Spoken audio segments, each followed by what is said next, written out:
ልል አይደለም የመጣሁት። ዛሬ መሮኝ ነው የመጣሁት። የምር መሮኛል።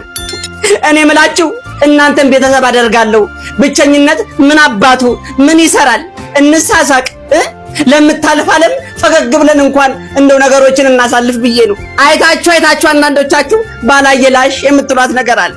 ስሙ፣ ቤቱ የሳቅና የጨዋታ ነው። ታውቁታላችሁ። እዚህ ቤት ምንም አይነት ክፍያ እናስከፍልም። ከእናንተ የሚጠበቀው የላይክ ምልክቷን መጫን ነው። አስጠልቻችኋለሁ እንዴ? ባይሆን በኮመንት እስቲ ግለጹልኝ ከደበርኳችሁ። እንደ ንግግራችሁ ግን የጠላችሁኝ አይመስልም። አዎ እውነቴን ነው እንዴ። ያው እንደምታውቁት ይህ ቤት ከዘር ከሃይማኖት እንዲሁም ከአድሎና መድሎ የጸዳና የነጻ ነው። ታውቁታላችሁ። ከየትኛውም የፖለቲካ ስርዓት የጸዳ ነው። ከሳቅ ውጪ እዚህ ቤት ምንም ነገር አይናፈስም። እናንተም ታውቁታላችሁ። የማመጣቸውን ቪዲዮዎች የራሴን አመለካከት ይሄ ትብስ አንቺ ትብስ ይሄ ብስብስ ከማለት ውጪ ምን ተናግሬ አውቃለሁ? ሰው አስከፋለሁ? እኔ ሰው ጋር ደርሳለሁ? አልደርስም። ለምን ታዩኛላችሁ? ተናገሩ እንጂ።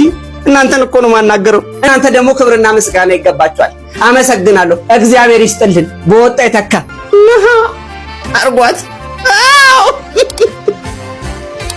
ቴንክ ዩ